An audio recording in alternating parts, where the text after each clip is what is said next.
Hello बच्चों, कैसे हैं आप लोग। आज हम लोग स्टडी करेंगे आयनाइजेशन एंथैल्पी की।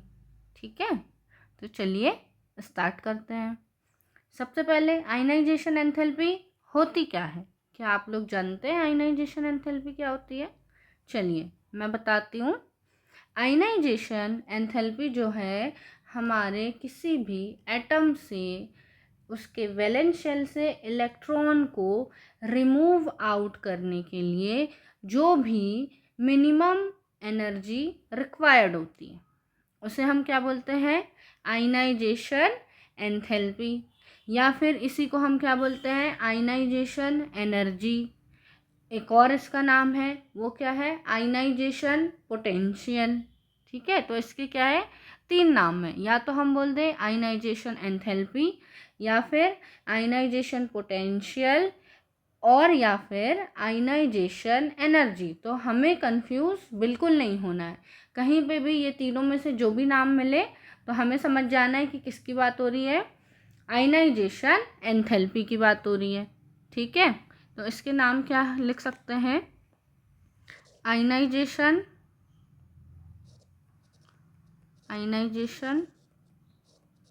एनर्जी,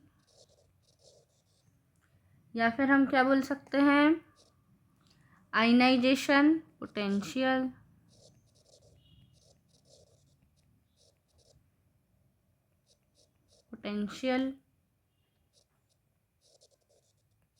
और क्या बोल सकते हैं? या फिर हम बोल दे आयनाइजेशन एंथैल्पी। ओके, और अभी मैंने क्या बताया कि क्या होता है आयनाइजेशन एनर्जी या फिर आयनाइजेशन एंथैल्पी? जो भी हमारे वैलेंस शेल से इलेक्ट्रॉन को रिमूव आउट करने के लिए एनर्जी रिक्वायर्ड होती है। ठीक है, तो इसकी डेफिनेशन क्या लिखेंगे बच्चों? इसकी डेफिनेशन क्या बन जाएगी? डेफिनेशन हो जाएगी the minimum amount of energy, the minimum amount of energy required to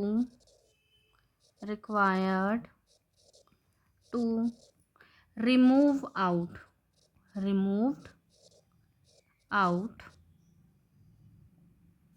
an electron, या फिर रिमूव्ड आउट की जगह हम सिर्फ रिमूव लिख सकते हैं। Okay, remove an electron from the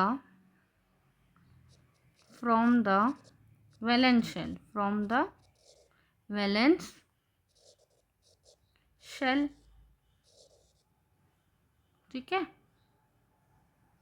of an atom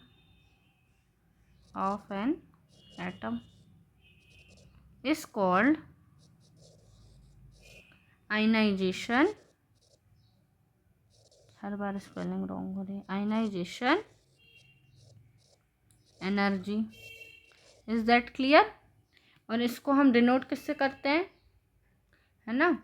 तो मोस्टली जो आयनाइजेशन एंथैल्पी है, अगर हम बोलेंगे आयनाइजेशन एंथैल्पी, तो आयनाइजेशन एंथैल्पी के लिए हम क्या साइन, आयनाइजेशन एनर्जी के लिए हम आई ई लिखेंगे, आयनाइजेशन एनर्जी के लिए आई ई लिखेंगे, और आयनाइजेशन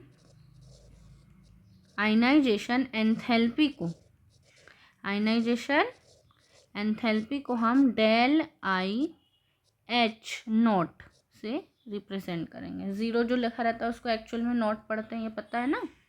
ओके, तो ये क्या थी हमारी डेफिनेशन थी। बहुत सिंपल है। The minimum amount of energy required to remove an electron from the valence shell of an atom is called ionisation energy.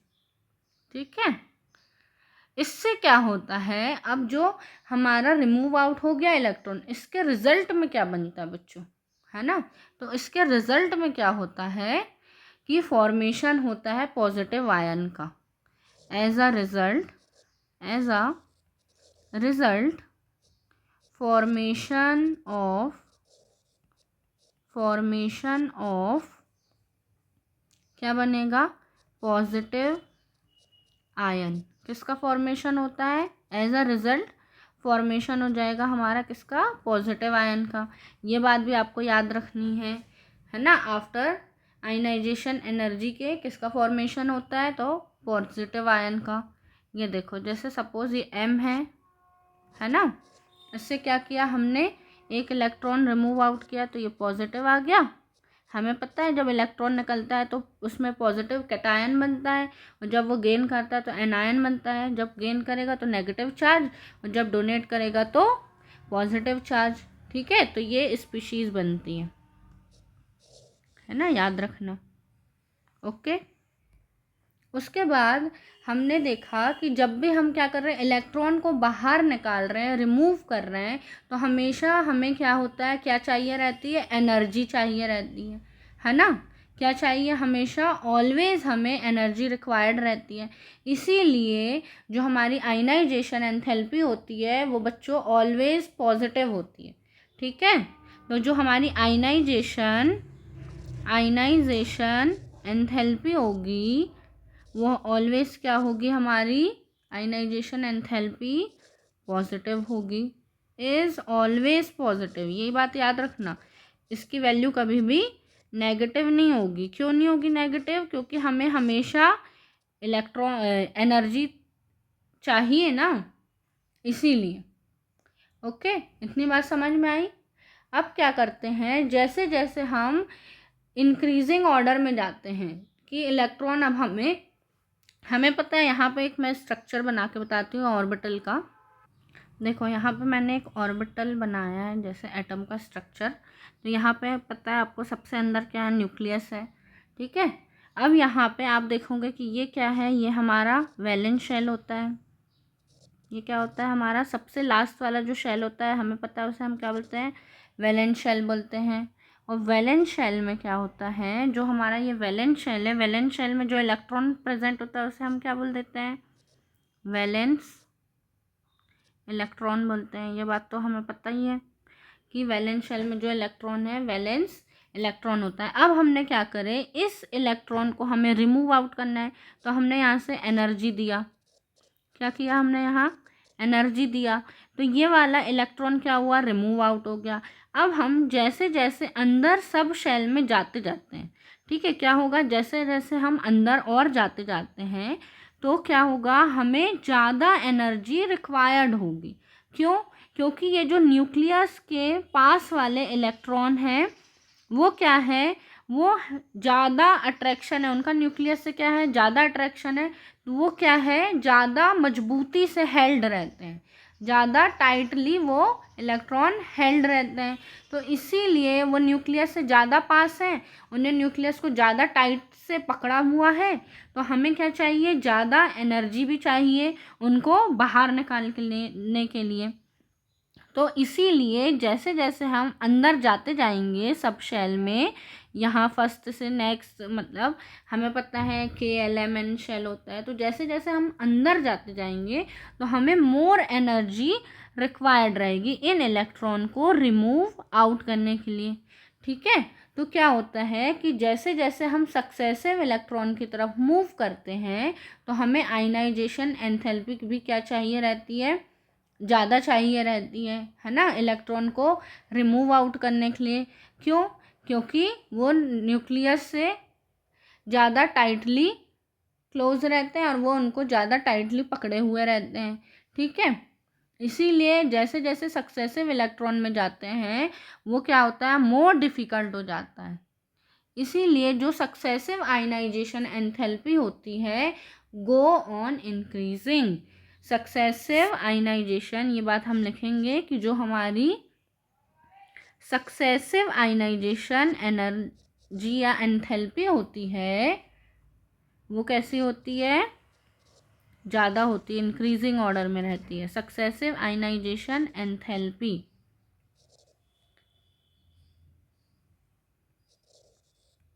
Successive ionization enthalpy go on increasing, go on increasing. जैसे जैसे हम आगे बढ़ते जाएंगे उनकी value क्या होगी, increase होती जाएगी। इसीलिए इनका ऑर्डर क्या बन जाता है अब, I E1। याद रखना IE1 थोड़ा छोटा है, IE2 की वैल्यू ग्रेटर है, और IE3 की वैल्यू उससे ज़्यादा है, और ऐसे ये सो ऑन चलता रहेगा कंटिन्यूसली। ओके, इतनी बात क्लियर हुई? ठीक है, एग्जाम्पल के थ्रू देख लेते हैं, रिएक्शन देख लेते हैं अपन कि सपोज ये एक मेटल है, इसने क्या किया, इलेक्ट्रॉन को, इसका हमने इलेक्ट्रॉन रिमूव आउट किया तो पहले M+ बन गया। नेक्स्ट क्या हुआ, अब ये जो M+ है, अब इसको हमें क्या चाहिए, और एनर्जी दिए, तो अब ये क्या बन गया, 2M+ बन गया। ठीक है, अब ये जो 2M+ है इसके लिए और एनर्जी देना पड़ेगी इलेक्ट्रॉन निकालने के लिए, तो M3 बन गया। ऐसे ही सो ऑन कंटिन्यूसली चलता रहेगा। ठीक है, अब अगर हम बात करें पीरियोडिक टेबल में, तो सबसे ज़्यादा आयनाइजेशन एंथैल्पी किसकी होती है? अगर हम बात करें कि सबसे हायर आयनाइजेशन एंथैल्पी किसकी होती है, तो वो होती है नोबल गैसेस की। क्या लिखेंगे अपन? हायर आयनाइजेशन एंथैल्पी जो होती है, या एनर्जी बोल दें हम, तो वो सबसे ज़्यादा किसकी होती है? नोबल गैसेस की। हायर आयनाइजेशन एंथैल्पी किसकी होगी? यहाँ डैश लगा के आप लिख देना, नोबल गैस की होगी। क्यों नोबल गैसेस की होती है? क्योंकि जो भी हमारी नोबल गैसेस हैं उनका ऑक्टेट कंप्लीट होता है। ठीक है, उनका ऑक्टेट ऑलरेडी कंप्लीट है, तो उनको उनके इलेक्ट्रॉन को रिमूव आउट करना, बाहर निकालना तो बहुत ज़्यादा कठिन हो जाएगा, बहुत हार्ड वर्किंग है। तो इसीलिए क्या होता है, हमें बहुत ज़्यादा आयनाइजेशन एनर्जी की ज़रूरत पड़ती है। तो नोबल गैसेस की क्या होती है? हायर आयनाइजेशन एंथैल्पी होती है। और अगर हम बात करें लोअर अगर हम कंपैरेटिवली बात करें तो किसकी हो जाएगी? बताओ, आप लोग बता सकते हैं किसकी हो जाएगी? एल्कलाई मेटल की हो जाएगी। किसकी हो जाएगी? एल्कलाई मेटल्स की। क्यों हो जाएगी एल्कलाई मेटल्स की? क्योंकि उनके, हमें पता है, वैलेंस शेल में NS1 इलेक्ट्रॉन होते हैं, है ना, इसीलिए उनको हमें कम एनर्जी देना पड़ेगा। नोबल गैस का ऑक्टेट कंप्लीट है, इसीलिए उसे हमें ज़्यादा एनर्जी देना पड़ेगा। यहाँ तक समझ में आया? कोई दिक्कत तो नहीं? उसके बाद अगर हम बात करें कि जैसे ही हम क्या होते हैं, मूव डाउन होते हैं ग्रुप में, ठीक है, ग्रुप में हम ऊपर से नीचे जाते हैं, तो क्या होता है कि जो फर्स्ट आयनाइजेशन एनर्जी है वो क्या होती है? डिक्रीज होती जाती है। अभी हम फैक्टर अफेक्टिंग में देखते हैं। चलो नेक्स्ट हम क्या देखते हैं कि कौन कौन से फैक्टर हमारे आयनाइजेशन एनर्जी को, या फिर हम बोलें आयनाइजेशन पोटेंशियल को, या फिर ionization energy enthalpy ionization potential को, कौन कौन से फैक्टर अफेक्ट करते हैं। ओके, तो हम बात करते हैं फैक्टर अफेक्टिंग आयनाइजेशन एंथैल्पी। सबसे पहले बात करते हैं हम, सबसे पहला फैक्टर कौन सा है? तो सबसे पहला फैक्टर है हमारा एटॉमिक साइज। एटॉमिक साइज कैसे अफेक्ट करेगा? तो जैसे ही जो हमारा मॉलिक्यूल है या एटम है उसका एटॉमिक साइज लार्जर होगा, तो आयनाइजेशन पोटेंशियल कैसा हो जाएगा? स्मॉलर हो जाएगा। क्या लिखेंगे हम? Larger the atomic size, larger the atomic size, smaller is the ionization enthalpy. क्यों हुआ वैसा? क्योंकि सपोज यहाँ पे देखो, अगर मान लो हमारा यहाँ पे ये न्यूक्लियस है हमारा, और हमारा एटम जो है वो बहुत बड़ा है, ठीक है, हमारे एटम का साइज़ क्या है? बहुत बड़ा है, और इसमें हमारा वैलेंस इलेक्ट्रॉन यहाँ पे है, तो ये जो हमारा न्यूक्लियस का और ये वैलेंस इलेक्ट्रॉन है, इनके बीच में अट्रैक्शन क्या होगा? बहुत कम होगा। क्यों बहुत कम होगा? क्योंकि ये उससे बहुत दूर रहेगा, न्यूक्लियस से जो हमारा वैलेंस इलेक्ट्रॉन है वो बहुत ही फर्दर अवे है, बहुत दूर है, जिससे क्या होगा, न्यूक्लियस से उसका अट्रैक्शन कम होगा। इसीलिए इस इलेक्ट्रॉन को बाहर निकालना हमारे लिए क्या हो जाएगा, बहुत ही इजी हो जाएगा।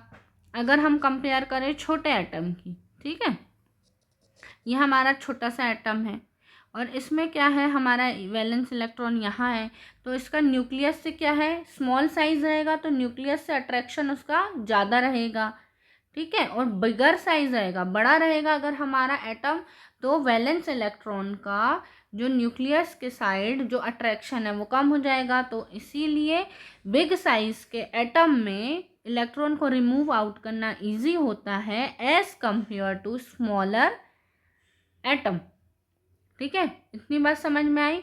तो हम क्या लिख सकते हैं कि जो हमारा आयनाइजेशन एंथैल्पी है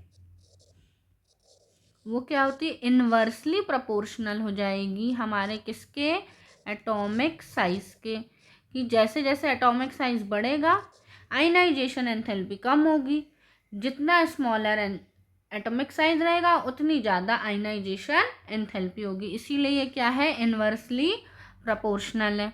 ये समझ में आया। नेक्स्ट हम देखते हैं सेकंड क्या है, इफेक्टिव न्यूक्लियर चार्ज।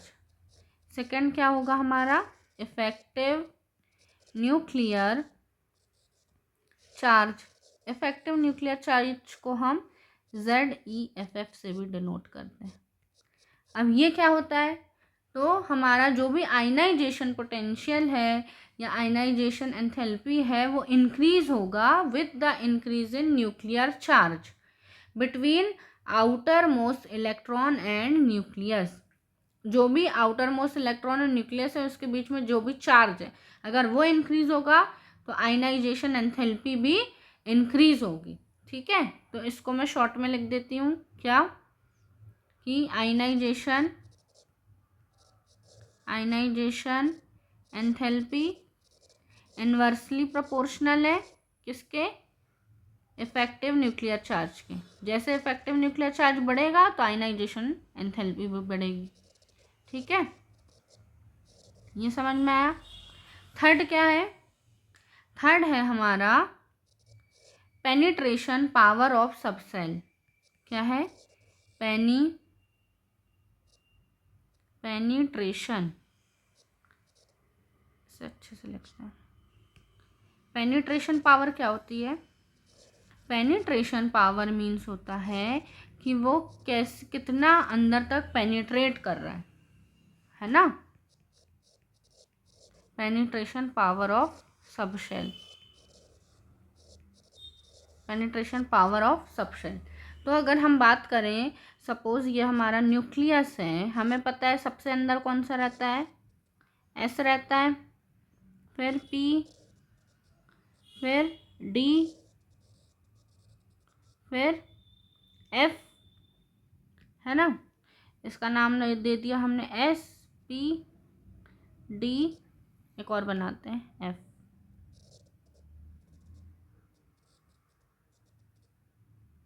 ये हो गया हमारा F। तो अब आप लोग पिक्चर देख के ही बता सकते हैं कि सबसे इजीली हम किससे इलेक्ट्रॉन रिमूव आउट कर सकते हैं, किस सेल से, हम कौन से सब शेल से इलेक्ट्रॉन को निकालना इजीली रहेगा।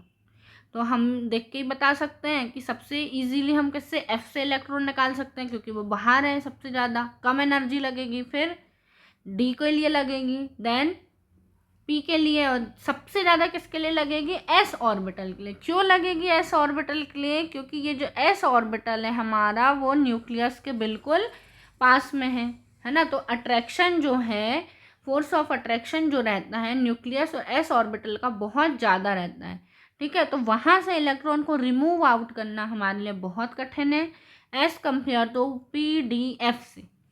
तो वही पेनिट्रेशन पावर कैसी हो जाएगी, सबसे ज़्यादा किसकी रहेगी, S की रहेगी, देन फिर P की, देन D, देन F। इतना समझ में आया। क्या बोले हमने, जो भी मोर क्लोजर सबशेल रहेगा उसको ज़्यादा न्यूक्लियस के जो भी ज़्यादा क्लोजर रहेगा सबशेल उसको हमें क्या चाहिए, मोर एनर्जी रिक्वायर्ड रहती है। ये लिखना है तो लिख सकते हैं हम क्या कि subshell is more closer to nucleus,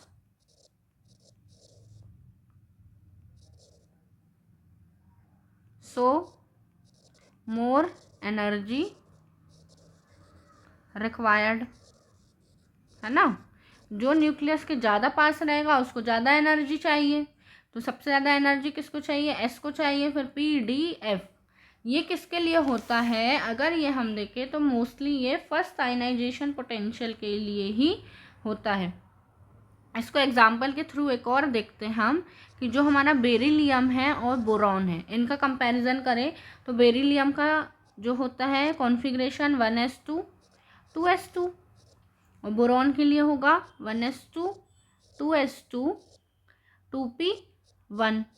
ठीक है, अब क्या करेंगे हम, फर्स्ट आयनाइजेशन एंथैल्पी क्या होगी, किसकी ज़्यादा होगी, यहाँ पे एस ऑर्बिटल है, एस तक पहुँचने के लिए हमें ज़्यादा एनर्जी चाहिए, तो बेरिलियम की क्या होगी, ज़्यादा होगी, उसको ज़्यादा एनर्जी चाहिए एस कंपेयर टू बोरॉन। ये किसके लिए होगा, फर्स्ट आयनाइजेशन एंथैल्पी के लिए होगा। जैसे ही हमने बोरॉन का ये वाला इलेक्ट्रॉन रिमूव करे, 2p1 इलेक्ट्रॉन जैसे ही रिमूव हो जाएगा तो अब इसका इलेक्ट्रॉनिक कॉन्फ़िगरेशन बेरिलियम के इक्वल हो जाएगा। तो जब हम सेकेंड आयनाइजेशन एनर्जी की बात करेंगे तो वो फिर किसकी ज़्यादा हो जाएगी, बोरॉन की ज़्यादा हो जाएगी बेरिलियम से। ठीक है, ये बात याद रखना। इतना समझ में आया। नेक्स्ट हम क्या बात करते हैं, फोर्थ पॉइंट क्या हो जाएगा, कौन सा फैक्टर अफेक्ट करेगा, fourth stability of half filled and fully filled orbital. अब ये हाफ फिल्ड और फुल्ली फिल्ड क्या होता है बताते हैं, पहले हेडिंग लिख ले, क्या है, stability of half filled. Half filled है मीन्स कि आधा भरा हुआ है, एंड फुल्ली फिल्ड ऑर्बिटल्स। तो वो ये बोलना चाह रहा है इस पॉइंट में कि जो भी हमारा फुल्ली फिल्ड ऑर्बिटल है, फुल्ली फिल्ड क्या होता है हमें पता है, एस ऑर्बिटल में कितने मैक्सिमम इलेक्ट्रॉन हो सकते हैं, एस में 2 हो सकते हैं, पी में 6 हो सकते हैं, डी में 10 हो सकते हैं, और एफ में 14 इलेक्ट्रॉन होते हैं। ये पता है, ये किसके लिए हमारा फुल्ली फिल्ड, ये किसके लिए होता है, फुल्ली फिल्ड होता है ये। और हाफ फिल्ड क्या हो जाएगा इसी का, हाफ क्या हो जाएगा, S1 हो जाएगा, P3 हो जाएगा, D5 हो जाएगा, और F7 हो जाएगा। ठीक है, ये क्या हो गया, हाफ फिल्ड हो गया, है ना। तो वो यही बोल रहा है कि जो अगर हमारे पास एटम है जो क्या है, हाफ फिल्ड है और फुल्ली फिल्ड है, उनकी एनर्जी ज़्यादा होगी, मीन्स वो ज़्यादा स्टेबल होगा एज कंपेयर टू बीच के। एग्जाम्पल के थ्रू बताती हूँ मैं तो और क्लियर हो जाएगा। एग्जाम्पल देखो, जैसे नाइट्रोजन और ऑक्सीजन का कंपैरिजन करते हैं, इसका इलेक्ट्रॉनिक कॉन्फ़िगरेशन है 1s2 2s2 2p3, और ऑक्सीजन की बात करें तो 1s2 2s2 2p4। यहाँ पे ये बात हो रही है, लास्ट में यहाँ देखोगे तो ये 2p3 है और यहाँ 2p4 है। ठीक है, तो वो बोल रहा है या तो पूरा भर जाए, या तो फुल्ली फिल्ड हो जाए, या तो आधा रहे, बीच में आधे से ज़्यादा नहीं होना चाहिए। ठीक है, समझ रहे हो। तो इसीलिए नाइट्रोजन जो है ज़्यादा स्टेबल होगा, किसके कंपैरिजन में, मैंने पी लिख दिया सॉरी, यहाँ पे ऑक्सीजन लिखना है, ऑक्सीजन के कंपैरिजन में। ठीक है, तो नाइट्रोजन की जो आयनाइजेशन एंथैल्पी रहेगी वो क्या होगी, ज़्यादा होगी, किसके कंपैरिजन में, ऑक्सीजन के कंपैरिजन में। ये आयनाइजेशन एंथैल्पी 1 की बात हो रही है, फर्स्ट IE1 की बात हो रही है। ठीक है, ये समझ में आया। तो क्या चाहिए हमें, या तो हाफ फिल्ड रहे या तो फुल्ली फिल्ड रहे। इसीलिए जो ऑर्डर हो जाता है हमारा, फर्स्ट आयनाइजेशन, फर्स्ट, ये एग्जाम्पल है, ये फर्स्ट आयनाइजेशन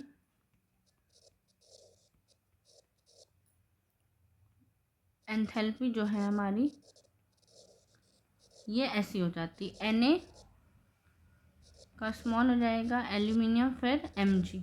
Mg का अब हमने ज़्यादा क्यों हो गई है, बिकॉज Mg में क्या होता है, हमारा s orbital fully complete field रहता है, इसीलिए उसकी पेनिट्रेशन पावर भी हाई हो जाती है।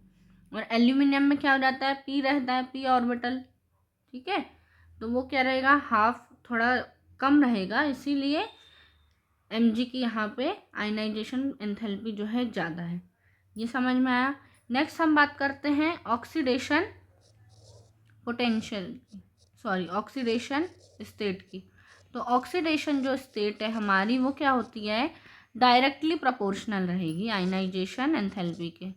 मीन्स कि जितनी ज़्यादा ऑक्सीडेशन स्टेट उतनी ही ज़्यादा आयनाइजेशन पोटेंशियल। बहुत ही सिंपल है, डायरेक्टली प्रोपोर्शनल हो जाएगी किसके, ऑक्सीडेशन स्टेट के, ठीक है। अगर अपन एग्जांपल के थ्रू समझें तो क्या होगा, Fe3+ है, उसकी ज़्यादा होगी किसके कंपैरिजन में, Fe2+ के, और Fe की उससे कम होगी। ये क्या है, आयनाइजेशन पोटेंशियल की बात हो रही। उसके बाद अगर हम बात करें ग्रुप में, ठीक है, तो साइज क्या होता है, साइज इंक्रीज होता है जैसे ही क्या बोले, इन अ ग्रुप, जैसे जैसे क्या होता है, साइज इंक्रीज होता जाता है, तो आयनाइजेशन पोटेंशियल क्या होती है, डिक्रीज होता जाता है। तो क्या लिखेंगे, साइज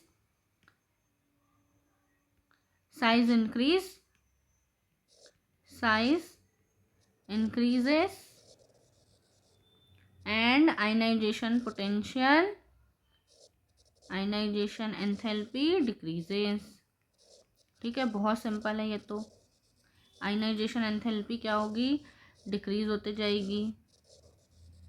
ओके, तो जैसे अगर हम बात करें किसकी, लिथियम है, सोडियम, पोटेशियम, रुबिडियम, सीजियम, तो ये क्या होगा, इनका जैसे जैसे साइज बढ़ेगा, है ना, मूव डाउन होंगे, जैसे जैसे हम नीचे जाते जाएंगे, तो क्या होगा, इनका जो आयनाइजेशन पोटेंशियल है वो कम होता जाएगा।